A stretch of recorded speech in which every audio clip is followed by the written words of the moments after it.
تو حضرت عمر فاروق نے جب قرآن سنا تو دل کی سیاہیاں دور ہو گئیں، رب کا نور سینے میں پیوست ہوا۔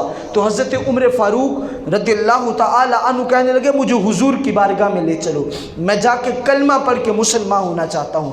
حضور علیہ الصلوۃ والتسلیم اس وقت حضرت ارقم رضی اللہ تعالی عنہ کے گھر میں جلوہ فراز تھے، تو آپ وہاں تھے تو پتہ چلا وہاں کی جانب کا رخ کر لیا۔ تو حضرت حمزہ، حضرت طلحہ، دیگر صحابہ کرام رضوان اللہ تعالی علیہم بھی موجود تھے۔ انہوں نے اس بات کو دیکھا تو حضرت حمزہ نے تلوار نکال لی، فرمایا آج اگر عمر برے ارادے سے آیا ہے تو آج عمر یہاں سے بچ کے نہیں جائے گا۔ حضرت عمر فاروق رضی اللہ تعالی عنہ آ رہے تھے، میرے حضور کو پتہ چلا، میرے حضور نے فرمایا حمزہ ہٹ جاؤ، عمر کو آنے دو۔ کہا کیوں؟ کہا آج رات میں نے رب کے گھر کے طواف کرتے ہوئے رب کے گھر کے خانہ کعبہ کو غلاف کو پکڑ کے رب سے دعا مانگی تھی، مولا اللہم اید الاسلام بعمر بن الخطاب، اے میرے مالک عمر بن خطاب کے ذریعے سے اسلام کی مدد کر۔ کہا لگتا ہے میرے رب نے میری دعا کو قبول فرما لیا ہے۔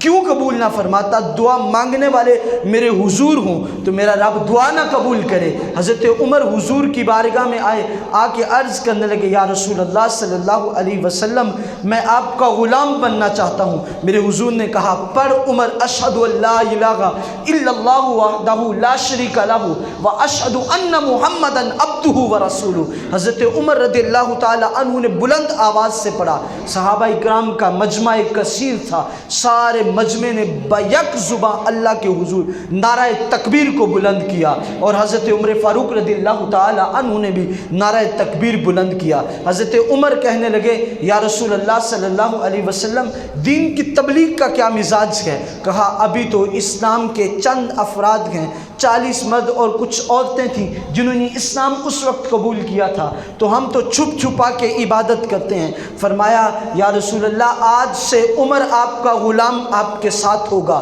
آج سے اگر ہم سچے ہیں تو ہم چھپ کے عبادت نہیں کریں گے۔ کہا آؤ ایک صف میں حضرت حمزہ کھڑے ہوں گے اور تلوار لے کے دوسری صف کے سپہ سالاری میں عمر کروں گا، دیکھتا ہوں آج مکے کے کس جوان کی ماں اسے روئے گی جو میرے سامنے آ کے سینہ سپر ہوگا۔ آپ نکلے تلوار لے کے اور خانہ کعبہ کے قریب پہنچے، جا کے صفیں باندھ لی۔ لوگ دیکھ رہے تھے آج کیا ہوا؟ فرمایا لوگوں کان کھول کے سن لو، آج تک تم نے اسلام پہ بڑی وار کیے ہیں اور مسلمانوں پہ بڑے ظلم و تشدد کیے ہیں، لیکن بات کان کھول کے سن لینا، میں خطاب کا بیٹا ہوں، عمر میرا نام ہے، مجھے پہچان لینا۔ جس نے بھی انگلی بھی اسلام کے کسی مسلم کی جانب کی تو عمر اس کی انگلی بھی کاٹ ڈالے گا۔ آپ کا یہ اعلان کرنا تھا کہ کافروں کے دل دہل گئے۔ وہ کہنے لگے بھی آج کیا بن گیا؟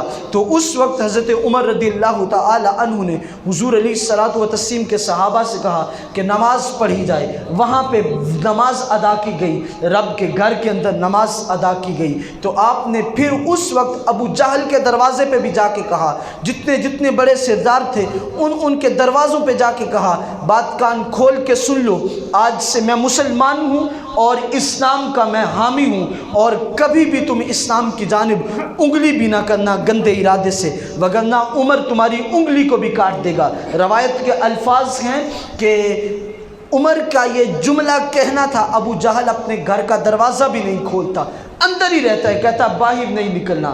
یعنی حضرت عمر رضی اللہ تعالی عنہ کو میرے حضور علیہ الصلوۃ والتسلیم سے وابستگی کے بعد ایسی تقویت اور ایسا عروج اور ایسا کمال ملا۔ حضرت عمر خود فرمایا کرتے تھے، بسا اوقات رو رو کے اور یہ کہا کرتے تھے، کہاں عمر میرا باپ خطاب مجھ سے کہا کرتا تھا بیٹا یہ 5 اونٹ لائن میں لگا، 5 اونٹ جب لائن میں لگانے ہوتے تھے تو مجھ سے اونٹ لائن میں نہیں لگتے تھے۔ یہ محمد عربی کی غلامی کی اور حضور کے قدموں کا صدقہ ہے کہ آج 22 لاکھ مربع میل تک سارے لوگ اس طرح کھڑے ہیں جس طرح کھڑے ہونے کا حق ہے۔